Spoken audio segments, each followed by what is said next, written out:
कारबार प्रोग्राम देखने वाले सारे दर्शकों का बहुत बहुत स्वागत है। अज स्टूडियो दे विच साडे नाल जुड़े हुए हैं डॉक्टर कुलविंदर कौर जी जो कि हिंदी के प्राध्यापक हैं। मैडम आप जी का स्टूडियो च बहुत बहुत स्वागत है।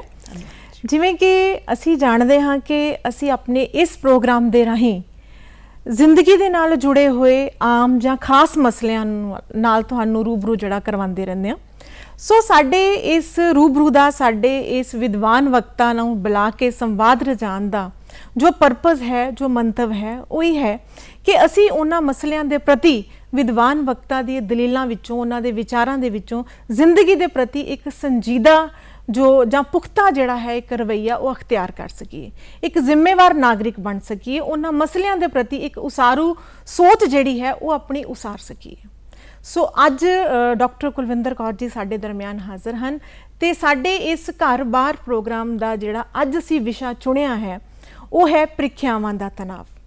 क्योंकि जो अजकल आपां देख रहे हैं कि समा है स्कूलों कालजां दे विच प्रीख्यावां दी आबो हवा चल रही है। सो इस समय दे विच असी सारे चाहे वो विद्यार्थी हैं, चाहे वो अध्यापक हैं ते चाहे वो माता पिता हैं, वो किसी ना किसी तनाव दे विचों जिहड़ा वो लंघ रहे हैं। असी इस गल तो इनकार नहीं कर सकते हैं कि जो साडा एजुकेशन का सिस्टम है जां जो साडे बच्चों दा प्रीख्यावां दे विचों उन्होंने अपनी आउण वाली जिंदगी का भविख उसारना हुंदा, असी उस स्कोर कार्ड तो उस प्राप्ति दे विचों जिहड़ा है जो बच्चों ने अपनी जिंदगी नूं सवारना उस तो इनकारी नहीं हो सकते हैं। पर किते ना किते जिहड़ा है ये प्रीख्यावां जिहड़ियां ने ये साडे विद्यार्थियों नूं किते ना किते तनाव जिहड़ा वो दे जांदियां ने। सो अज असी इस मसले नाल जुड़े विचार जिहड़े है वो एक संवाद दे राहीं तुहाडे रूबरू करना चाहांगे। सो सानू सारिआं नूं पता है कि जिहड़ा इम्तिहान शब्द है ये इम्तिहान शब्द ही अपने आप विच कोई सौखा नहीं है।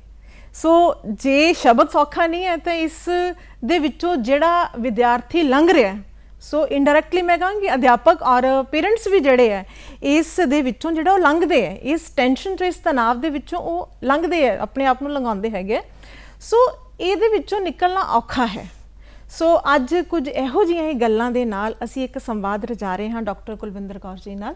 सो बड़े अपने खेतर की मन्नी परमन्नी हस्ती हैं, साहित्य नाल जुड़े हुए हैं, साहित्य दे नाल जिंदगी की संवेदना नूं बड़े मार्मिक रूप में इन्होंने अपनियां रचनावां दे राहीं जिहड़ा है वो प्रस्तुत भी किया है। सो मैडम आप जी का स्टूडियो में एक बार फिर तो बहुत बहुत स्वागत है। सो मैं चाहांगी कि आपां अज दा ये जिहड़ा संवाद है वो रचाइए, वो शुरू करिए जेकर तुहाडी इजाजत होवे। जी जरूर। सो मैडम मेरा पहला प्रश्न तुहाडे नाल है जी कि असी ये कहने आ कि जिहड़ियां प्रीख्यावां ने, जे मैं सीधा क्वेश्चन तुहानूं करदे आ जी कि प्रीख्यावां दा तनाव की है, एक जे मैं सरल क्वेश्चन करदी हां पर इहदे नाल एक जुड़ी हुई गल मैं इत्थे जरूर तुहाडे नाल करनी चाहांगी कि प्रीख्यावां जिहड़ियां ने ये ज्ञान दे विचों आउंदियां ने, नॉलेज विचों आ रहीआं ने।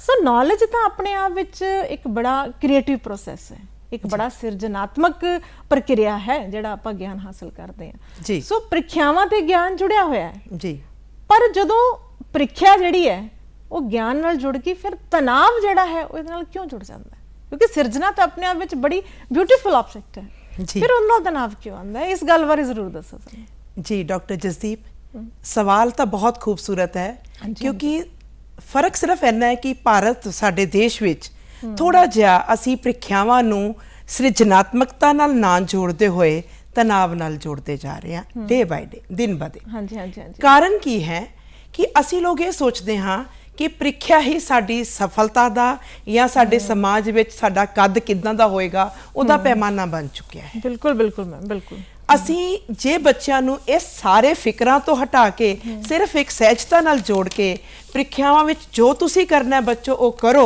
और अपने अंदर दी जिहड़ा ज्ञान अर्जित कीता है उन्होंने अज पेश करन दा तुहाडे कोल मौका है। इस तरह की एक बड़ी प्यारी जी गल उन्हां नाल करके प्रीख्या केंद्र वल तोरीए तो मैनूं लगता है कि असी एक बहुत सोहने समाज के नागरिक बेसिकली सिरे सकते हैं जे असी उन्होंने तनाव ना दईए कि तुसी इन्ने नंबर लैके आने हैं, उन्ने नंबर लैके आने हैं, तू पायलट बनना है, तू डॉक्टर बनना है, तू इंजीनियर बनना है। जो असी ये सारा कुछ फ्यूचर भविख का तनाव उन्हें को वापस लैके सिर्फ उन्होंने वर्तमान च जीण का एक ਪਿਆਰ ਭਰਾ ਮੌਕਾ ਜਿਹਾ ਦਈਏ ਤਾਂ ਮੈਨੂੰ ਲੱਗਦਾ ਕਿ ਬੱਚਾ ਉਸ ਤਣਾਅ ਤੋਂ ਮੁਕਤ ਹੋ ਜਾਏਗਾ ਕਿ ਮੈਂ ਪ੍ਰੀਖਿਆ ਦੇਣ ਨਹੀਂ ਜਾ ਰਿਹਾ, ਮੈਂ ਇੱਕ ਰੀਕ੍ਰੀਏਸ਼ਨਲ ਸ਼ਾਇਦ ਮਨੋਰੰਜਨਾਤਮਕ ਗਤੀਵਿਧੀ ਕਰਨ ਜਾ ਰਿਹਾ ਵਾਂ। ਇਹ ਸਿਰਜਣਾ ਕਰਨੀ, ਇਹ ਇੱਕ ਕੋਸ਼ਿਸ਼ ਲੈ ਕੇ ਆਣੀ ਬੜੀ ਜ਼ਰੂਰੀ ਹੈ, ਕਿਉਂਕਿ ਅੱਜ ਦੇ ਇਸ ਮਾਹੌਲ 'ਚ ਤਣਾਅ ਦਿਨ ਬ ਦਿਨ ਵੱਧਦਾ ਜਾ ਰਿਹਾ ਹੈ। ਕਰੋਨਾ ਕਾਲ ਤੋਂ ਬਾਅਦ ਇਹ ਤਣਾਅ ਹੋਰ ਖਤਰਨਾਕ ਹੋਇਆ ਹੈ, ਕਿਉਂਕਿ ਪਹਿਲਾਂ ਉਸ 2 ਸਾਲਾਂ ਦੇ ਦਰਮਿਆਨ ਜਿਹੜੇ ਪ੍ਰੀਖਿਆਵਾਂ ਨੇ, ਪੇਪਰ ਨੇ, ਉਹ ਆਨਲਾਈਨ ਮੋਡ 'ਚ ਲੈ ਗਏ, ਜਿਹਦੇ 'ਚ ਤੁਸੀਂ ਕਿਤਾਬਾਂ ਖੋਲ ਕੇ ਵੀ ਪੇਪਰ ਦੇ ਸਕਦੇ ਹੋ। ਤਾਂ ਸ਼ਾਇਦ ਤਣਾਅ ਉਦੋਂ ਖਤਮ ਹੋ ਗਿਆ, ਲੇਕਿਨ ਤਣਾਅ ਫਿਰ ਤੋਂ ਵਾਪਸ ਸਮਾਜ ਦਾ ਹਿੱਸਾ ਬਣ ਗਿਆ, ਕਿਉਂਕਿ ਹੁਣ ਅਸੀਂ ਆਪਣੀ ਇੱਕ ਨਾਰਮਲ, ਇੱਕ ਆਪਣੀ ਸਹਿਜ ਜ਼ਿੰਦਗੀ 'ਚ ਵਾਪਸ ਆਏ ਹਾਂ। ਪ੍ਰੀਖਿਆਵਾਂ ਫਿਰ ਸਿਰ ਤੇ ਆ ਕੇ ਖੜੀਆਂ ਹੋ ਗਈਆਂ ਨੇ, ਚਾਹੇ ਸਕੂਲ ਦੀਆਂ ਚਾਹੇ ਕਾਲਜ ਦੀਆਂ, ਲੇਕਿਨ ਮਨ ਅੰਦਰ ਇੱਕ ਭੈ ਹੈ ਕਿ ਅਸੀਂ ਕਿਸ ਤਰ੍ਹਾਂ ਕਰਨਾ ਹੈ, ਕਿਵੇਂ ਕਰਨਾ ਹੈ, ਤੇ ਕਿੰਨੇ ਨੰਬਰ ਲੈਣੇ ਕਿ ਸਾਡੇ ਮਾਂ-ਬਾਪ ਖੁਸ਼ ਰਹਿਣ, ਸਮਾਜ 'ਚ ਸਾਡਾ ਰੁਤਬਾ ਵਧੀਆ ਬਣਿਆ ਰਵੇ, ਤੇ ਸਾਡਾ ਆਪਣਾ ਜਿਹੜਾ ਅਗਲਾ ਫਿਊਚਰ ਹੈ, ਕੰਪੀਟੀਸ਼ਨ ਐਗਜ਼ਾਮ 'ਚ ਜਾਣਾ ਹੈ, ਪ੍ਰਤੀਯੋਗੀ ਪ੍ਰੀਖਿਆਵਾਂ 'ਚ ਜਾਣਾ ਹੈ, ਜਾਂ ਸਮਾਜ 'ਚ ਕੋਈ ਵੀ ਅਹੁਦਾ ਪ੍ਰਾਪਤ ਕਰਨਾ ਹੈ, ਉਹਦੇ ਲਈ ਦੀ ਬੈਸਟ, ਸਰਵਸ਼੍ਰੇਸ਼ਟ ਆਪਣੇ ਆਪ ਨੂੰ ਕਿੱਦਾਂ ਸਾਬਿਤ ਕਰੀਏ। ਇਹ ਸਰਵਸ਼੍ਰੇਸ਼ਟ ਸਾਬਿਤ ਕਰਨ ਦੀ ਦੌੜ ਹੀ ਤਣਾਅ ਲੈ ਕੇ ਆਉਂਦੀ ਹੈ। ਜਦੋਂ ਸਾਡੇ ਕੋਲ ਕੋਈ ਦੌੜ ਨਹੀਂ ਹੋਏਗੀ, ਅਸੀਂ ਆਪਣੀ ਸਹਿਜਤਾ ਨਾਲ ਚੱਲਾਂਗੇ, ਪੇਪਰ ਦੇਣ, ਪ੍ਰੀਖਿਆ ਦੇਣ ਜਾਵਾਂਗੇ, ਤਾਂ ਮੈਨੂੰ ਲੱਗਦਾ ਹੈ ਕਿ ਮੈਂ ਸਿਰਫ ਅਰਜਿਤ ਗਿਆਨ ਨੂੰ ਲਿਖਣ ਜਾ ਰਹੀ ਹਾਂ ਤੇ ਸ਼ਾਇਦ ਕੋਈ ਤਣਾਅ ਨਹੀਂ ਹੋਏਗਾ। ਮੇਰਾ ਇਹ ਖਿਆਲ ਹੈ। ਬਿਲਕੁਲ। ਸੋ ਤੁਹਾਡੇ ਕਹਿਣ ਦਾ ਭਾਵ ਇਹ ਹੈ ਕਿ ਅਸੀਂ ਜੇਕਰ ਪ੍ਰੀਖਿਆ 'ਚ ਜਾ ਰਹੇ ਹਾਂ ਤਾਂ ਉਸ ਸਮੇਂ ਸਾਨੂੰ ਜਿਹੜਾ ਇੱਕ ਸਹਿਜਤਾ ਦਾ ਪੱਲਾ ਹੈ ਉਹਨੂੰ ਛੱਡਣਾ ਨਹੀਂ ਚਾਹੀਦਾ। ਬਿਲਕੁਲ ਸਹਿਜਤਾ ਦੇ ਨਾਲ ਅਸੀਂ ਜਿਸ ਵੀ ਕਰਮ ਨੂੰ ਕਰਦੇ ਹਾਂ, ਗੁਰਬਾਣੀ ਵੀ ਇਹ ਕਹਿੰਦੀ ਹੈ ਕਿ ਸਹਿਜਤਾ ਦਾ ਪੱਲਾ ਸਾਨੂੰ ਜਿਹੜਾ ਉਹ ਨਹੀਂ ਛੱਡਣਾ ਚਾਹੀਦਾ। ਸੋ ਸਹਿਜ ਅਵਸਥਾ ਦੇ ਵਿੱਚ ਰਹਿ ਕੇ ਜਿਹੜਾ ਵੀ ਕਰਮ ਕਰਾਂਗੇ ਉਹ ਸਾਨੂੰ ਜ਼ਰੂਰ ਜਿਹੜਾ ਕੋਈ ਨਾ ਕੋਈ ਫਲ ਜਿਹੜਾ ਅੱਛਾ ਫਲ ਹੀ ਦੇਵੇਗਾ। ਅਸੀਂ ਤਣਾਅ ਤੋਂ ਜਿਹੜਾ ਉਹ ਮੁਕਤ ਵੀ ਰਹਾਂਗੇ। ਜੀ ਹਾਂਜੀ। ਸੋ ਮੈਡਮ, ਜੇ ਹੁਣੇ ਤੁਸੀਂ ਗੱਲ ਕੀਤੀ ਸੀਗੀ ਕਰੋਨਾ ਟਾਈਮ ਦੀ, ਕਰੋਨਾ ਮਹਾਮਾਰੀ ਦਾ ਅਸੀਂ ਸੰਤਾਪ ਮੈਂ ਕਹਾਂਗੀ ਅਸੀਂ ਸਾਰਿਆਂ ਨੇ ਭੁਗਤਿਆ ਹੈ ਨਾ। ਬਿਲਕੁਲ। ਸੋ ਕਿਉਂਕਿ ਅੱਜ ਸਾਡੀ ਜਿਹੜੀ ਗੱਲ ਹੈ ਉਹ ਚੱਲ ਰਹੀ ਹੈ ਪ੍ਰੀਖਿਆਵਾਂ ਨੂੰ ਲੈ ਕੇ। ਜੀ। ਸੋ ਮੈਂ ਮੰਨਦੀ ਹਾਂ ਕਿ ਕਰੋਨਾ ਪੀਰੀਅਡ ਦੇ ਵਿੱਚ ਜੀ ਅਸੀਂ ਆਨਲਾਈਨ ਮੋਡ ਤੇ ਆਏ ਹਾਂ ਐਜੂਕੇਸ਼ਨ ਦੇ ਵਿੱਚ। ਹੁਣ ਇਸ ਵੇਲੇ ਕੀ ਹੈ, ਅਸੀਂ ਆਫਲਾਈਨ ਤੇ ਆ ਗਏ ਹਾਂ। ਜੀ। ਠੀਕ। ਔਰ ਜੋ ਪ੍ਰੈਜ਼ੈਂਟ ਚੱਲ ਰਿਹਾ, ਔਰ ਮੈਨੂੰ ਲੱਗਦਾ ਇਨ ਫਿਊਚਰ ਜੇਕਰ ਅਸੀਂ ਪੂਰੇ ਵਰਲਡ ਨਾਲ, ਦੁਨੀਆ ਦੇ ਨੌਲੇਜ ਦੇ ਨਾਲ ਰਲਾਣਾ ਆਪਣੇ ਆਪ ਨੂੰ, ਹੈ ਨਾ, ਜੀ, ਸਾਨੂੰ ਉਸ ਟ੍ਰੈਡੀਸ਼ਨਲ ਜਿਹੜੀ ਐਜੂਕੇਸ਼ਨ ਸਿਸਟਮ ਉਹਦੇ ਸੈਟਅਪ ਚੋਂ ਬਾਹਰ ਆਣਾ ਪੈਣਾ। ਹੁਣ ਸਾਡੀ ਗੁਰੂ ਸ਼ਿਸ਼ ਪਰੰਪਰਾ ਸੀ, ਬਹੁਤ ਰਿਚ ਟ੍ਰੈਡੀਸ਼ਨ ਹੈ ਨਾ, ਅਸੀਂ ਉਸ ਤੋਂ ਇਨਕਾਰ ਹੀ ਨਹੀਂ ਹੋ ਸਕਦੇ। ਪਰ ਅੱਜ ਦਾ ਜੋ ਸਿਨੈਰੀਓ ਹੈ, ਜੋ ਤਸਵੀਰ ਹੈ, ਉਹਦੇ ਵਿੱਚ ਜਿਹੜਾ ਇੱਕ ਬਲੈਂਡਡ ਮੋਡ ਹੈ। ਹਾਂਜੀ। ਉਹਦੇ ਵਿੱਚ ਆਫਲਾਈਨ ਵੀ ਹੈ, ਉਹਦੇ ਵਿੱਚ ਆਨਲਾਈਨ ਵੀ। ਇਹ ਦੋਨੋਂ ਹੀ ਮੋਡ ਸਾਡੇ ਲੈ ਕੇ ਸਾਨੂੰ ਚੱਲਣੇ ਪੈਣਗੇ ਜੇ ਅਸੀਂ ਵਰਲਡ ਦੇ ਵਿੱਚ ਕਿਤੇ ਨਾ ਕਿਤੇ ਕੰਪੀਟ ਕਰਨਾ, ਜਾਂ ਆਪਣੇ ਆਪ ਨੂੰ, ਵਿਦਿਆਰਥੀ ਨੇ ਆਪਣੇ ਆਪ ਨੂੰ ਸਥਾਪਿਤ ਕਰਨਾ। ਈਵਨ ਇਹ ਚੈਲੰਜ ਸਾਡੇ ਅਧਿਆਪਕਾਂ ਲਈ ਵੀ ਹੈ। ਬਿਲਕੁਲ ਜੀ। ਠੀਕ ਹੈ, ਮਾਤਾ ਪਿਤਾ ਹਰ ਇੱਕ ਲਈ ਹੈਗਾ। ਕਿਤੇ ਵੀ ਅਸੀਂ ਜਾਂਦੇ ਆਮ ਜ਼ਿੰਦਗੀ ਵਿੱਚ, ਇਹ ਦੋਨੋਂ ਚੀਜ਼ਾਂ ਜਿਹੜੀਆਂ ਸਾਨੂੰ ਆਫ ਔਨ ਜਿਹੜੇ ਜਾਂ ਬਲੈਂਡਡ ਮੋਡ ਦੇ ਵਿੱਚ ਵਿਚਰਨਾ ਹੀ ਪਵੇਗਾ। ਕੀ ਤੁਸੀਂ ਮੰਨਦੇ ਹੋ ਕਿ ਇਸ ਜਿਹੜੇ ਬਲੈਂਡਡ ਮੋਡ ਦੇ ਵਿੱਚ ਆਪਾਂ ਅੱਜ ਖੜੇ ਹਾਂ, ਹੈ ਨਾ, ਅਸੀਂ ਕਲਾਸ ਦੇ ਵਿੱਚ ਬੱਚੇ ਨੂੰ ਲੈਕਚਰ ਵੀ ਦੇ ਰਹੇ ਹਾਂ ਆਫਲਾਈਨ, ਠੀਕ ਹੈ, ਫਿਜ਼ੀਕਲੀ ਵੀ ਪ੍ਰੈਜ਼ੈਂਟ ਹਾਂ, ਅਸੀਂ ਬੱਚੇ ਨੂੰ ਆਨਲਾਈਨ ਅਸਾਈਨਮੈਂਟ ਵੀ ਦੇ ਰਹੇ ਹਾਂ। ਜੀ। ਠੀਕ ਹੈ, ਅਸੀਂ ਉਹਦੇ ਟੈਸਟ ਵੀ ਚੈੱਕ ਕਰ ਰਹੇ ਹਾਂ, ਆਨਲਾਈਨ ਲੈ ਰਹੇ ਹਾਂ, ਪ੍ਰੋਜੈਕਟ ਵਰਕ, ਇਹ ਸਾਡਾ ਹਿੱਸਾ ਬਣ ਗਿਆ। ਜੀ। ਕਿ ਇਹਨੇ ਪ੍ਰੈਸ਼ਰ ਨੂੰ ਵਧਾਇਆ ਜਾਂ ਘਟਾਇਆ, ਜਾਂ ਉਹਨੇ ਸਾਨੂੰ ਕਿੱਥੇ ਲਿਆ ਕੇ ਅੱਜ ਖੜਾ ਕਰ ਦਿੱਤਾ? ਤੁਸੀਂ ਇਸ ਟੋਟਲ ਪਿਕਚਰ ਨੂੰ, ਤਸਵੀਰ ਨੂੰ, ਸਿਨੈਰੀਓ ਨੂੰ ਕਿਵੇਂ ਜੱਜ ਕਰਦੇ ਹੋ? ਤੁਹਾਡੀ ਗੱਲ ਬਿਲਕੁਲ ਠੀਕ ਹੈ ਕਿ ਕਰੋਨਾ ਮਹਾਮਾਰੀ ਤੋਂ ਬਾਅਦ ਜਿਹੜਾ ਸਭ ਤੋਂ ਜ਼ਿਆਦਾ ਭੁਗਤਣ ਵਾਲਾ ਵਰਗ ਹੈ, ਤਬਕਾ ਹੈ, ਉਹ ਮੈਨੂੰ ਲੱਗਦਾ ਵਿਦਿਆਰਥੀ ਨੇ। ਬਿਲਕੁਲ ਮੈਮ, ਬਿਲਕੁਲ, ਇਸ ਗੱਲ ਤੋਂ ਨਹੀਂ ਅਸੀਂ ਇਨਕਾਰ ਨਹੀਂ ਕਰ ਸਕਦੇ। ਦੂਸਰਾ ਭੁਗਤਣ ਵਾਲਾ ਤਬਕਾ ਉਸ ਤੋਂ ਜ਼ਿਆਦਾ, ਸ਼ਾਇਦ ਜੇ ਕਿਸੇ ਕ੍ਰਮ ਦੇ ਅਨੁਸਾਰ ਚੱਲੀਏ ਤਾਂ ਵਿਦਿਆਰਥੀ ਤੋਂ ਬਾਅਦ ਟੀਚਰਸ ਹੈ, ਕਿਉਂਕਿ ਟੀਚਰਸ ਨੇ ਵੀ ਬਹੁਤ ਕੁਝ ਸਿੱਖਿਆ। ਟੀਚਰਸ ਨੇ ਵੀ ਉਹਨਾਂ ਨੂੰ ਉਸ ਨਾਲ, ਪੜ੍ਹਾਈ ਦੇ ਨਾਲ ਜੋੜਨ ਲਈ ਬਹੁਤ ਕੁਝ ਕੀਤਾ। ਠੀਕ ਹੈ। ਤੀਸਰੀ ਚੀਜ਼ ਜਿਹੜਾ ਤੀਸਰਾ ਤਬਕਾ ਬਹੁਤ ਜ਼ਿਆਦਾ ਪ੍ਰਭਾਵਿਤ ਹੋਇਆ, ਉਹ ਹੈ ਸਾਡੇ ਮਾਂ-ਬਾਪ, ਪੇਰੈਂਟਸ, ਸੋਸਾਇਟੀ, ਸਮਾਜ। तो ये 3 वर्ग स्टेक होल्डर्स, 3 अलग अलग वर्ग ने बहुत ज़्यादा करोना काल च इस चीज़ नूं भुगतिया, महसूस किया, ते ओदे नाल सामंजस्य, तारतम्य बनाने की कोशिश पूरी की है। साडे बच्चे ऑनलाइन जदों चले गए करोना महामारी के दौरान, ते ओ पढ़ाई नालों किते बहुत टूट गए मैडम, मैं कहना चाहती हाँ। एक जो एक माहौल बनता है, कॉलेज स्कूल जाना, रूटीन विच स्कूल जाना, उठना, तैयार होना, नहाना, ये साडी दिनचर्या का हिस्सा है, लेकिन ये साडी व्यक्तित्व के विकास का भी एक पहलू है। ਬੱਚੇ ਨੇ ਕਰੋਨਾ ਕਾਲ 'ਚ ਸਿੱਖਣਾ ਹੀ ਬੰਦ ਕਰਤਾ ਕਿ ਸਵੇਰੇ ਉੱਠਣਾ ਕਿਹਨੂੰ ਕਹਿੰਦੇ ਨੇ ਤੇ ਕਲਾਸ ਵਿੱਚ ਤਿਆਰ ਹੋ ਕੇ ਯੂਨੀਫਾਰਮ ਪਾ ਕੇ ਜਾਣਾ ਜਾਂ ਉੱਥੇ ਜਾ ਕੇ ਆਪਣੇ ਸਮਾਜ ਦੇ ਨਾਲ ਵਿਚਰਨ ਦਾ ਵਿੱਚ ਦੋਸਤਾਂ ਦੇ ਪੀਅਰ ਗਰੁੱਪ ਦੇ ਨਾਲ ਤੁਰਨਾ ਫਿਰਨਾ ਜਾਂ ਪ੍ਰੈਸ਼ਰ ਝੇਲਣਾ ਉਹ ਵਾਲਾ ਜਾਂ ਉਹਨਾਂ ਦੀ ਗੱਲਬਾਤ ਦਾ ਹਿੱਸੇ ਵਿੱਚੋਂ ਨਿਕਲੀ ਹੋਈ ਸਿਰਜੀ ਹੋਈ ਤੁਹਾਡੀ ਜਿਹੜੀ ਸ਼ਖਸੀਅਤ ਬਣਦੀ ਹੈ, ਸ਼ਖਸੀਅਤ ਸਿਰਫ ਕਲਾਸਰੂਮ 'ਚ ਹੀ ਨਹੀਂ ਬਣਦੀ, ਕਾਲਜ ਦੇ ਇੱਕ ਮਾਹੌਲ 'ਚ ਬਣਦੀ ਹੈ, ਸਕੂਲ ਦੇ ਇੱਕ ਮਾਹੌਲ 'ਚ ਬਣਦੀ ਹੈ। ਉਹ ਬੱਚੇ ਨੂੰ ਉਹਦੇ ਸਰਬਪੱਖੀ ਵਿਕਾਸ ਵੱਲ ਲੈ ਕੇ ਜਾਂਦੀ ਹੈ। ਸਕੂਲ ਤੇ ਕਾਲਜ ਇਸ ਲਈ ਜ਼ਰੂਰੀ ਹਨ ਸਮਾਜ ਦਾ ਹਿੱਸਾ। ਅਗਰ ਉਹ ਜ਼ਰੂਰੀ ਨਾ ਹੁੰਦੇ ਤੇ ਅਸੀਂ ਇੰਨੇ ਲੈਵਲ ਤੇ ਅੱਜ ਤਸ਼ੱਦਦ ਨਾ ਕਰ ਰਹੇ ਹੁੰਦੇ। ਸਕੂਲ ਦਾ ਐਟਮੋਸਫੇਅਰ ਵਾਤਾਵਰਣ ਬੱਚੇ ਨੂੰ ਸਰਬਪੱਖੀ ਵਿਕਾਸ ਦੇ ਨਾਲ ਜੋੜਦਾ ਹੈ। ਉਹਦੀਆਂ ਸੌਫਟ ਸਕਿੱਲਸ ਜਿਹੜੀਆਂ ਉਹਦੇ ਅੰਦਰ ਹਾਰਡ ਸਕਿੱਲਸ ਦੇ ਨਾਲ ਸੌਫਟ ਸਕਿੱਲਸ, ਉਹ ਕਲਾਸਰੂਮ ਦੇ ਅੰਦਰ ਬਹੁਤ ਕੁਝ ਸਿੱਖਦਾ ਹੈ, ਉਹ ਕਲਾਸਰੂਮ ਦੇ ਬਾਹਰ ਬਹੁਤ ਕੁਝ ਸਿੱਖਦਾ ਹੈ। ਉਹ ਵਾਤਾਵਰਣ ਉਹਨੂੰ ਸਿਰਜ ਕੇ ਇੱਕ ਸਮਾਜ ਦਾ, ਇੱਕ ਦੇਸ਼ ਦਾ ਅੱਛਾ ਨਾਗਰਿਕ ਬਣਾਉਣ ਵੱਲ ਸਹਾਇਤਾ ਕਰਦਾ ਹੈ। ਉਸ ਕਾਲ ਨੇ ਸਾਡੇ ਕੋਲੋਂ ਉਹ ਨਾਗਰਿਕ ਦੀ ਉਹ ਖਾਸੀਅਤਾਂ ਖੋਹ ਲਈਆਂ ਤੇ ਉਹ ਬੱਚਾ ਘਰ ਬੈਠ ਗਿਆ ਔਰ ਉਹਨੂੰ ਲੱਗਾ ਕਿ ਮੈਨੂੰ ਕੋਈ ਜ਼ਰੂਰਤ ਹੀ ਨਹੀਂ ਹੈ ਸ਼ਾਇਦ ਇਹਨੂੰ ਔਨ ਕਰਨ ਦੀ ਵੀ, ਉਸ ਮੋਬਾਈਲ ਨੂੰ ਚਾਹੇ ਉਹ ਲੈਪਟਾਪ ਨੂੰ, ਤੇ ਉਸ ਟੈਕਨੀਕ ਨਾਲ ਜੁੜਨ ਦੀ ਜਿਸ ਟੈਕਨੀਕ ਨਾਲ ਟੀਚਰਸ ਨੇ ਕੋਸ਼ਿਸ਼ ਕੀਤੀ ਕਿ ਸਾਰਾ ਸਮਾਜ ਜੁੜਿਆ ਰਹੇ। ਸਮਾਜ ਦਾ ਉਹ ਹਿੱਸਾ ਜੋ ਸਭ ਤੋਂ ਜ਼ਿਆਦਾ ਸੰਵੇਦਨਸ਼ੀਲ ਹੈ, ਸਾਡੇ ਬੱਚੇ, ਉਹ ਜੁੜੇ ਰਹਿਣ। ਪੜ੍ਹਾਈ ਦੀ ਉਹ ਡੋਰ ਜਿਹੜੀ ਉਹ ਕਿਤੇ ਟੁੱਟ ਨਾ ਜਾਏ, ਉਹਨਾਂ ਨੇ ਪੂਰੀ ਕੋਸ਼ਿਸ਼ ਕੀਤੀ ਟੀਚਰਸ ਨੇ। ਇਹਦੇ ਲਈ ਰਸਤੇ ਲੱਭੇ ਗਏ, ਪਲੇਟਫਾਰਮ ਲੱਭੇ ਗਏ, ਮੰਚ ਲੱਭੇ ਗਏ ਬੱਚਿਆਂ ਨੂੰ ਪੜ੍ਹਾਈ ਦੇ ਨਾਲ ਜੋੜਦੇ ਰੱਖਣ ਲਈ। तो ये मंच की कहते हैं कि बच्चे अपनी पढ़ाई नूं किद्दां लगातार चलाए रख सकते हैं। उहदे लई उन्होंने ऑनलाइन सिस्टम शुरू किया जिहदे लई कोई भी तकनीक इस्तेमाल की पर बच्चों नूं जोड़िया, प्रीख्यावां लईआं, चाहे उन्होंने सहजता नाल लिया लेकिन उन्होंने दबाव या तनाव दे के नहीं पूरा किया गया। चाहे आप बाद चो कहा गया कि इन्हू फॉर्मैलिटी समझी गई प्रीख्यावां नूं, पर उस दौर की यह मंग सीगी, डिमांड सीगी कि उसनूं इस तरह ही लिया जाना जरूरी सीगा। अज जो हौली हौली असी उस सारे दबाव तो, तनाव तो, करोना वाले तनाव तो बाहर आए हाँ, तो लगता है कि हुण बच्चों नूं फिर वापस सानूं उसे ही समाज का हिस्सा बनाने लई फिर मेहनत करनी पेगी, फिर कोशिशां करनियां पैणगियां जिहदे तो बिना उहदा व्यक्तित्व अधूरा है।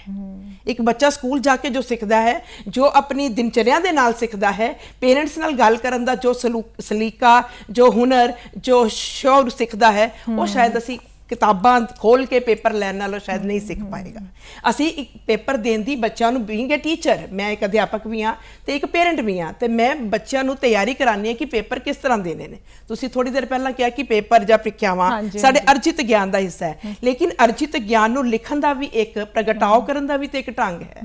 तो जे वो ढंग सानूं थोड़ा थोड़ा करके सारे साल च दिता जाएगा कि असीं उहनूं सोहणे तरीके नाल किद्दां करना है, चाहे उस काल, चाहे लिखना किवें है, उहदी भाषा की होनी चाहिए, टेस्ट दे के, सैमीनार दे के, प्रेजेंटेशन दे के आप थोड़ा थोड़ा बच्चे नूं सारे साल तैयार करते हैं तो अल्टीमेटली वो 3 घंटे की पेपर की प्रीख्या देने लिए उन्होंने बहुत सोहने ढंग नाल तैयार कर लेंदे हैं। इस कोई शक नहीं कि कुछ बच्चे इस तनाव नूं, इस प्रीख्या नूं तनाव की तरह नहीं लेंदे ते कुछ बच्चे इनू तनाव समझ के ले लेंदे हन। ते उस उत्थे शुरू हुंदा है एक टीचर का रोल ते सब तो ज्यादा एक पेरेंट का रोल। साडे देश का दुर्भाग्य यही है कि साडे नाल नाल जदों बच्चों के जो 10वीं दे या 12वीं दे पेपर हुंदे हन, बच्चा ही पेपर नहीं दिंदा, पूरा परिवार पेपर दे रहा है। सब तो ज्यादा दुखदाई यही लगता है कि असीं बच्चे नूं उहदी सहजता नाल नहीं तोड़दे कि तू पढ़, असीं डरांदे ओनू, तेरा पेपर है तू पढ़, अखा कढ़ के क्यों डराना है उन्होंने। मैनू अज तक कभी नहीं डराया गया और मैं अपनी यूनिवर्सिटी टॉपर रही हाँ 3 साल लगातार, मैनू नहीं कभी किसी ने डराया कि तू पढ़ तेरा पेपर है, नहीं। जे अगर बच्चे को उन्होंने पता उन्हें की करना है, हर बच्चे अपना, अज का बच्चा ज़्यादा स्मार्ट है, अज का बच्चा ज़्यादा होशियार है, अज तो 20 साल या 25 साल पुराने बच्चों नालों, उन्होंने अपने गोल, अपने टारगेट्स बहुत चंगी तरह क्लीयर ने। तो आप उन्होंने प्रैशर दे के क्यों तंग कर रहे हैं कि तू 95% लै, तू 98% लै, उन्होंने लैन दो जिन्ने लैंदे। क्योंकि समाज में जिन्ना भी व्यक्तित्व बहुत अधिक विकास करके उन्नति के शिखर तक पहुंचे, मैं नाम लेना शायद जरूरी नहीं समय, आप सबनों पता है कि कोई स्कूल फेलियर निकलिया, किसी को प्रॉपर डिग्री नहीं है, कोई क्लासरूम रीडिंग तक नहीं पहुंचा, कॉलेज तक नहीं पहुंचा, लेकिन अज वो बड़े शीर्ष स्थानां ते विद्यमान ने बैठे हुए ने। कारण है कि उन्होंने अपनी स्किल्स पहचानी, उन्होंने अपनी प्रतिभा पहचानी तो ਉਹਦੇ ਮੁਤਾबिक उन्होंने अपना खेतर चुनिया। ਜਦੋਂ ਅਸੀਂ ਇਹ ਚੁਆਇਸ ਦੇਵਾਂਗੇ ਬੱਚਿਆਂ ਨੂੰ, ਬੀਇੰਗ ਪੇਰੈਂਟ, ਬੀਇੰਗ ਟੀਚਰ, ਤੇ ਬੱਚਾ ਬਹੁਤ ਅੱਛੇ ਤਰੀਕੇ ਨਾਲ ਆਪਣੇ ਵਿਅਕਤੀਤਵ ਦਾ ਵਿਕਾਸ ਵੀ ਕਰੇਗਾ ਤੇ ਪ੍ਰੀਖਿਆਵਾਂ ਦਾ ਤਣਾਅ ਵੀ ਮੇਰਾ ਖਿਆਲ ਨਹੀਂ ਲਏਗਾ। ਸੋ ਤੁਹਾਡੇ ਕਹਿਣ ਦਾ ਮਤਲਬ ਹੈ ਕਿ ਜੇ ਅਸੀਂ ਅੱਜ ਬਲੈਂਡਡ ਮੋਡ ਤੇ ਆ ਗਏ ਆ ਤੇ ਉਹ ਬਹੁਤ ਅੱਛਾ ਹੈ, ਇਹ ਬਹੁਤ ਅੱਛੀ ਗੱਲ ਹੈ। ਅਸੀਂ ਤਕਨੀਕ ਨਾਲ ਵੀ ਜੁੜਾਂਗੇ, ਅਸੀਂ ਆਪਦਾ ਨੂੰ ਅਵਸਰ ਦੇ ਵਿੱਚ ਕਿਵੇਂ ਬਦਲਣਾ ਹੈ ਸ਼ਾਇਦ ਇਹ ਸਿਖਾਇਆ ਜਾ ਰਿਹਾ ਹੈ, ਸਿਖਾਇਆ ਸਾਨੂੰ 2 ਸਾਲਾਂ ਦੇ ਵਿੱਚ, ਹੈ ਨਾ। ਬਿਲਕੁਲ ਠੀਕ ਹੈ। ਸੋ मैं चाहती हाँ कि बच्चे जेड़े है जेकर हुण क्लासरूम तक आ गए आ चल के, है ना जी, ਤਾਂ ਉਹ ਜਿਹੜਾ ਤਕਨੀਕੀ ਗਿਆਨ ਹੈ ਉਹਨੂੰ ਉਹਦੇ ਨਾਲ ਜੋੜ ਕੇ ਜਿਹੜਾ ਹੈ ਆਪਣੇ ਭਵਿੱਖ ਦੇ ਵਿੱਚ ਆਪਣੇ ਸਾਰੇ ਟਾਰਗੇਟ ਸੈੱਟ ਕਰਨ, ਤਾਂ ਹੀ ਉਹ ਕੁਝ ਜਿਹੜਾ ਹੈ ਆਪਣੇ ਆਪ ਨੂੰ ਕਿਸੇ ਮੁਕਾਮ ਤੇ ਜਿਹੜਾ ਉਹ ਸਥਾਪਿਤ ਕਰ ਸਕਦੇ ਆ, ਕੁਝ ਹਾਸਲ ਕਰ ਸਕਦੇ ਆ, ਤਾਂ ਹੀ ਉਹ ਵਰਲਡ ਵਿੱਚ ਕਿਤੇ ਜੇ ਮੈਂ ਕਹਾਂ ਕਿ ਦੁਨੀਆ ਦੇ ਗਿਆਨ ਦੇ ਨਾਲ ਜੁੜਨਾ ਹੈ ਉਸ ਖੇਤਰ ਦੇ ਵਿੱਚ, ਤਾਂ ਸਾਨੂੰ ਬਲੈਂਡਡ ਮੋਡ ਵਿੱਚ ਅੱਗੋਂ ਗਰੋ ਕਰਨ ਦੀ ਮੈਂ ਹੀ ਤੁਹਾਡੀ ਲਾਈਨ ਨੂੰ ਸਪਲੀਮੈਂਟ ਕਰਨਾ ਚਾਹ ਰਹੀ ਸੀ ਕਿ ਪਹਿਲਾਂ ਜਦੋਂ ਅੱਜ ਤੋਂ 2 ਸਾਲ ਪਹਿਲਾਂ 3 ਸਾਲ ਪਹਿਲਾਂ classroom teaching, offline teaching sufficient, ਬਹੁਤ ਅੱਛੀ, ਬਹੁਤ ਵਧੀਆ।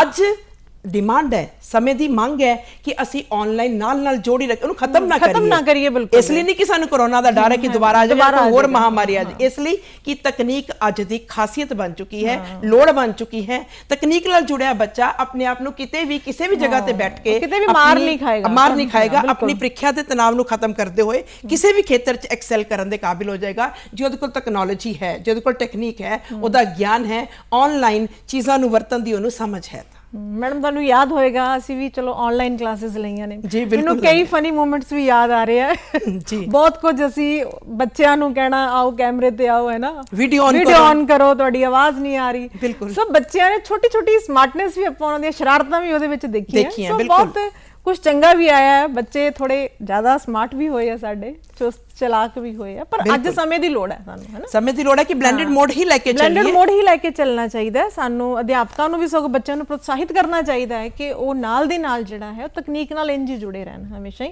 ਕਿਉਂਕਿ ਜਿਹੜੀਆਂ ਸਕਿੱਲਸ ਹੋਰ ਨੇ ਜੀ, ਠੀਕ ਹੈ, ਬੱਚਾ ਜੇਕਰ ਕਲਾਸ ਵਿੱਚ ਬੈਠਾ ਹੈ ਤਾਂ ਉਹ ਕਲਾਸ ਵਿੱਚੋਂ ਵੀ ਸਿੱਖ ਰਿਹਾ, ਕੈਂਟੀਨ 'ਚ ਵੀ ਸਿੱਖ ਰਿਹਾ, ਉਹ ਗਰਾਊਂਡ ਵਿੱਚ ਵੀ ਸਿੱਖ ਰਿਹਾ, ਜੋ ਸ਼ਰਾਰਤ ਕਰਦਾ ਉਹ ਸ਼ਰਾਰਤ ਵਿੱਚੋਂ ਵੀ ਕੁਝ ਸਿੱਖਦਾ ਹੈ। ਸੋ ਇਸ ਲਈ ਸਕੂਲ ਜਾਂ ਕਾਲਜ ਵਿੱਚ ਆਉਣਾ ਵੀ ਓਨਾ ਹੀ ਜ਼ਰੂਰੀ ਹੈ।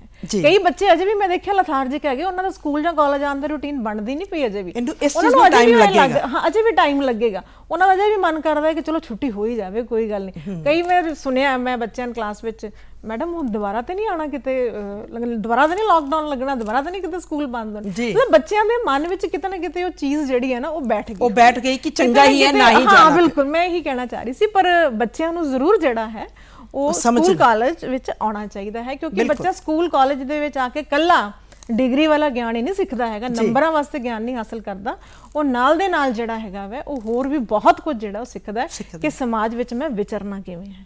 ਸਹੀ, ਬਿਲਕੁਲ ਸਹਿਮਤ। ਅੱਛਾ ਡਾਕਟਰ ਸਾਹਿਬ, ਮੇਰਾ ਅਗਲਾ ਤੁਹਾਨੂੰ ਇਹ ਪ੍ਰਸ਼ਨ ਹੈ ਕਿ ਹੁਣ ਬੱਚੇ ਪੇਪਰਾਂ ਦੀ ਤਿਆਰੀ ਕਰ ਰਹੇ ਹਨ, ਸਕੂਲਾਂ ਵਿੱਚ ਕਾਲਜਾਂ ਵਿੱਚ ਪੇਪਰ ਜਿਹੜੇ ਉਹ ਆ ਗਏ ਆ ਜੀ। ਸੋ ਪੇਪਰਾਂ ਦੀ ਤਿਆਰੀ ਕਰਨ ਲਈ ਬੱਚਿਆਂ ਨੂੰ ਕਿਹੋ ਜਿਹਾ ਇੱਕ ਰੂਟੀਨ ਜਿਹੜਾ ਹੈ ਉਹ ਅਪਣਾਉਣਾ ਚਾਹੀਦਾ? ਜਿਸ ਤਰ੍ਹਾਂ ਡਾਕਟਰ ਜਸੀਬ ਮੈਂ ਪਹਿਲਾਂ ਹੀ ਕਿਹਾ ਸੀਗਾ ਕਿ ਜਦੋਂ ਅਸੀਂ ਸਕੂਲ ਜਾਂ ਕਾਲਜ 'ਚ ਜਾਂਦੇ ਹਾਂ ਤਾਂ ਸਾਡੇ ਥੋੜੇ ਛੋਟੇ ਸਟੈਪਸ ਦੇ ਨਾਲ ਹੀ ਅਸੀਂ ਪ੍ਰੀਖਿਆਵਾਂ ਦੀ ਤਿਆਰੀ ਕਰਨੀ ਸ਼ੁਰੂ ਕਰ ਦਿੰਦੇ ਹਾਂ, ਲੇਕਿਨ ਜਦੋਂ ਤੱਕ ਪੇਪਰ ਆਉਂਦੇ ਹਨ, ਪ੍ਰੀਖਿਆਵਾਂ ਆਉਂਦੀਆਂ ਨੇ, ਬੱਚਾ ਤਣਾਅ ਗ੍ਰਸਤ ਹੋਣਾ ਸ਼ੁਰੂ ਕਰ ਦਿੰਦਾ ਹੈ। ਉਹਨੂੰ ਲੱਗਦਾ ਪਤਾ ਨਹੀਂ ਮੇਰੇ ਸਿਰ ਦੇ ਉੱਪਰ ਕਿਹੜਾ ਭਾਰ ਪੈ ਚੱਲਾ ਹੈ। ਜੇ ਬੱਚਾ ਇਸ ਚੀਜ਼ ਨੂੰ ਇਸ ਤਰ੍ਹਾਂ ਸਮਝੇ ਕਿ ਅਸੀਂ ਛੋਟੇ ਸਟੈਪ ਰੋਜ਼ ਚੱਲੀਏ, ਥੋੜਾ ਸਟੈਪ ਰੋਜ਼ ਚੱਲੀਏ, ਬਹੁਤ ਲੰਬਾ ਚੌੜਾ ਸਿਲੇਬਸ ਨਹੀਂ ਹੁੰਦਾ ਸਾਡਾ ਸਾਰੇ ਸਾਲ ਦੇ ਦੌਰਾਨ ਜਿਹੜਾ ਸਾਨੂੰ ਪੜਾਇਆ ਜਾਂਦਾ ਹੈ। ਜੇ ਅਸੀਂ ਉਹਨੂੰ ਚੌਕ ਆਊਟ ਕਰਕੇ, ਜੇ ਉਹਦੇ ਅਸੀਂ ਥੋੜੇ ਚੈਪਟਰਸ ਬਣਾ ਕੇ ਪਹਿਲਾਂ ਤੋਂ ਹੀ ਆਪਣੇ ਨੋਟਸ ਤਿਆਰ ਕਰਕੇ ਰੱਖ ਲਈਏ, ਰੋਜ਼ ਦੇ ਰੋਜ਼ ਥੋੜਾ ਪੜ੍ਹ ਕੇ, ਕਿਉਂਕਿ ਜੋ ਬਹੁਤ ਇੰਟੈਲੀਜੈਂਟ ਬੱਚੇ ਜਿਹਨੂੰ ਆਪਾਂ ਕਹਿੰਦੇ ਕਿ 95% ਤੋਂ ਉੱਪਰ ਲੈਣ ਵਾਲੇ ਬੱਚੇ ਹੁੰਦੇ, ਉਹ ਐਸੇ ਹੀ ਤਕਨੀਕ ਨਾਲ ਚੱਲਦੇ ਹਨ ਕਿ ਥੋੜਾ ਰੋਜ਼ ਪੜ੍ਹਿਆ ਜਾਏ, ਨਾ ਕਿ ਇੱਕ ਦਿਨ ਪਹਿਲਾਂ ਬੈਠ ਕੇ ਸਾਰਾ ਸਿਲੇਬਸ ਕਰ ਲਿਆ ਜਾਵੇ।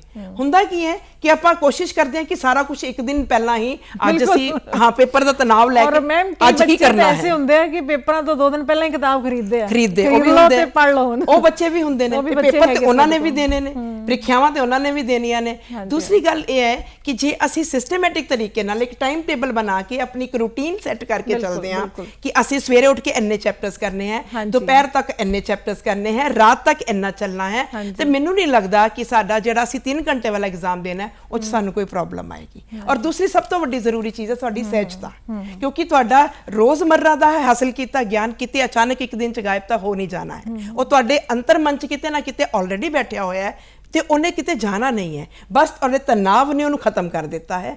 ਬਿਲਕੁਲ ਰਿਲੈਕਸ ਹੋ ਕੇ, ਟੈਨਸ਼ਨ ਫ੍ਰੀ ਹੋ ਕੇ, ਤਣਾਅ ਤੋਂ ਮੁਕਤ ਹੋ ਕੇ ਇੱਕ ਵਾਰੀ ਠੰਡਾ ਸਾਹ ਲੈ ਕੇ ਪੇਪਰ ਦੀ ਤਿਆਰੀ ਸ਼ੁਰੂ ਕਰੋ। ਬੱਚੋ ਤੁਸੀਂ ਜ਼ਰੂਰ ਸਫਲ ਹੋਵੋਗੇ, ਚ ਕੋਈ ਸ਼ੱਕ ਨਹੀਂ ਹੈ। ਮੈਮ ਮੈਂ ਤੁਸੀਂ ਜਿਵੇਂ ਗੱਲ ਕਰ ਰਹੇ ਸੀ ਕਿ ਅਸੀਂ ਬੱਚਿਆਂ ਨੂੰ ਤਣਾਅ ਮੁਕਤ ਰੱਖਣਾ ਇਹ ਸਾਡੀ ਜ਼ਿੰਮੇਵਾਰੀ ਹੈ, ਘਰ ਦੇ ਵਿੱਚ ਪੇਰੈਂਟਸ ਦੀ ਹੈ ਔਰ ਸਕੂਲ ਕਾਲਜ ਦੇ ਵਿੱਚ ਸਾਡੇ ਅਧਿਆਪਕਾਂ ਦਾ ਹੈ। ਬਿਲਕੁਲ ਮੈਮ ਅਸੀਂ ਦੇਖਦੇ ਹਾਂ ਕਿ ਜਿਹੜਾ ਵਿਦਿਆਰਥੀ ਹੈ ਜੀ, ਉਹ ਆਪਣੇ ਜੇ ਪੂਰੇ ਦਿਨ ਦਾ ਮੈਂ ਕੱਢਾਂ ਸ਼ਡਿਊਲ ਤਾਂ 3 ਜਾਂ 4 ਵਜੇ ਤੱਕ ਅਸੀਂ ਸਕੂਲ ਕਾਲਜ ਵਿੱਚ ਬੱਚਾ ਸਾਡੇ ਕੋਲ ਰਹਿੰਦਾ ਹੈ ਜੀ ਔਰ ਆਪਣਾ ਮੋਸਟ ਐਨਰਜੈਟਿਕ ਟਾਈਮ ਜਾਂ ਕ੍ਰੀਏਟਿਵ ਟਾਈਮ ਜਿਹੜਾ ਬੱਚਾ ਉਹ ਸਕੂਲ ਜਾਂ ਕਾਲਜ ਵਿੱਚ ਬਿਤਾਉਂਦਾ ਹੈ, ਸਾਡੇ ਅਧਿਆਪਕਾਂ ਨਾਲ ਜੁੜ ਕੇ ਉਹ ਰਹਿੰਦਾ ਹੈ, ਬਿਲਕੁਲ ਆਪਣੇ ਫਰੈਂਡਸ ਨਾਲ ਜੁੜ ਕੇ ਰਹਿੰਦਾ।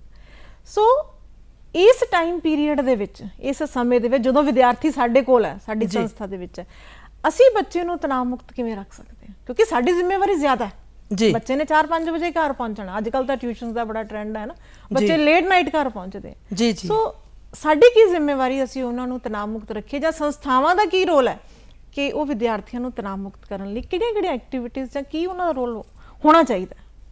ਡਾਕਟਰ ਜਸਦੀਪ, ਮੈਂ ਇੱਥੇ ਕਹਿਣਾ ਚਾਹਾਂਗੀ ਕਿ ਹੁਣ ਪੁਰਾਣੇ ਜ਼ਮਾਨੇ ਵਾਲਾ ਜਿਹੜਾ ਪਰੰਪਰਾਗਤ ਜਾਂ ਟ੍ਰੈਡੀਸ਼ਨਲ ਕਲਾਸਰੂਮ ਨਹੀਂ ਰਹੇ। ਹੁਣ ਕਲਾਸਰੂਮ ਸਮਾਰਟ ਰੂਮ ਬਣ ਗਏ ਨੇ। ਸਮਾਰਟ ਰੂਮ ਦਾ ਮਤਲਬ ਹੈ ਉੱਥੇ ਸਮਾਰਟ ਬੱਚਿਆਂ ਨੂੰ ਹੋਰ ਸਮਾਰਟ ਅਸੀਂ ਕਿਸ ਤਰ੍ਹਾਂ ਬਣਾਉਣਾ ਹੈ। ਤੇ ਸਕੂਲ ਤੇ ਕਾਲਜ ਪਹਿਲਾਂ ਵਾਂਗ ਹੁਣ ਉਹਨਾਂ ਨੂੰ ਸਾਰਾ ਦਿਨ ਇੱਕ ਰੂਮ 'ਚ ਬੰਨ ਕੇ ਇੱਕ ਲੈਕਚਰ ਦੇ ਨਾਲ ਜੋੜ ਕੇ, ਜਿਹੜਾ ਕਿ ਵਰਬਲ ਜਾਂ ਰਿਟਨ ਹੋ ਸਕਦਾ, ਉਹਦੇ ਨਾਲ ਨਹੀਂ ਬਣਦੇ ਹਨ। ਹੁਣ ਇੰਨੀਆਂ ਕੁ ਐਕਟੀਵਿਟੀਜ਼, ਗਤੀਵਿਧੀਆਂ ਉਹਦੇ ਵਿਅਕਤੀਤਵ ਦੇ ਵਿਕਾਸ ਨਾਲ, ਉਹਦੇ ਅਕਾਦਮਿਕ ਸਿਲੇਬਸ ਨਾਲ ਜੁੜੀਆਂ ਹੋਈਆਂ ਤੇ ਉਹਦੇ ਸਹਿ ਅਕਾਦਮਿਕ ਦੇ ਨਾਲ ਜੁੜੀਆਂ ਇੰਨੀਆਂ ਕੁ ਗਤੀਵਿਧੀਆਂ ਕਾਲਜ 'ਚ ਜਾਂ ਸਕੂਲਾਂ 'ਚ ਕਰਾਈਆਂ ਜਾਂਦੀਆਂ ਨੇ ਕਿ ਬੱਚਾ ਮਹਿਸੂਸ ਹੀ ਨਹੀਂ ਕਰਦਾ ਕਿ ਉਹ ਇੱਕ ਉਸ ਤਰ੍ਹਾਂ ਦੇ ਦੌਰ 'ਚੋਂ ਗੁਜ਼ਰ ਰਿਹਾ ਜਿੱਥੇ ਸਿਰਫ ਔਰ ਸਿਰਫ ਜਾ ਕੇ ਪੜ੍ਹਾਈ ਹੋਣੀ ਹੈ ਔਰ ਸਿਰ ਸੁੱਟ ਕੇ ਕਿਤਾਬਾਂ ਹੀ ਪੜ੍ਹਨੀਆਂ ਹਨ। ਅੱਜ ਬਹੁਤ ਕੁਝ ਹੈ ਕਰਨ ਲਈ ਬੱਚਿਆਂ ਕੋਲ। ਬੱਚਿਆਂ ਦੇ ਕੋਲ ਨੰਬਰ ਆਫ, ਜਿਹਨੂੰ ਆਪਾਂ ਕਹਿੰਦੇ ਅਣਗਿਣਤ ਮੌਕੇ, ਅਣਗਿਣਤ ਸੰਭਾਵਨਾਵਾਂ ਤੇ ਅਣਗਿਣਤ ਤਕਨੀਕ ਆ ਚੁੱਕੀਆਂ ਹਨ ਕਿ ਉਹ ਪੜ੍ਹਾਈ ਦੇ ਨਾਲ ਨਾਲ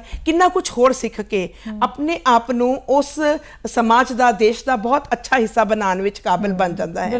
ਮੈਨੂੰ ਨਹੀਂ ਲੱਗਦਾ ਅੱਜ ਦਾ ਬੱਚਾ ਕੋਈ ਰੋ ਕੇ ਸਕੂਲ ਜਾਂਦਾ ਹੈ। ਮੈਂ ਬਹੁਤ ਸਾਲ 20-25 ਸਾਲ ਪੁਰਾਣੀ ਗੱਲ ਕਰ ਰਹੀ ਹਾਂ ਤੇ ਦੇਖਦੇ ਕਿ ਬੱਚੇ ਸਾਨੂੰ ਜ਼ਬਰਦਸਤੀ ਸਕੂਲ ਛੱਡ ਕੇ ਆਣੇ ਪੈਂਦੇ ਸੀ ਕਿਸੇ ਜ਼ਮਾਨੇ 'ਚ, ਲੇਕਿਨ ਹੁਣ ਤਾਂ ਬੱਚਾ ਹੱਸ ਕੇ ਸਕੂਲ ਜਾਂਦਾ ਹੈ, ਖੁਸ਼ ਹੋ ਕੇ ਸਕੂਲ ਜਾਂਦਾ ਹੈ। ਸ਼ਾਇਦ ਉਹਦੀ ਯੂਨੀਫਾਰਮ ਅਟਰੈਕਟ ਕਰਦੀ ਜਾਂ ਉਹਦੇ ਸਮਾਰਟ ਰੂਮ ਦੀਆਂ ਐਕਟੀਵਿਟੀਜ਼, ਉਹਦੀਆਂ ਗਤੀਵਿਧੀਆਂ ਉਹਨੂੰ ਅਟਰੈਕਟ ਕਰਦੀਆਂ ਨੇ।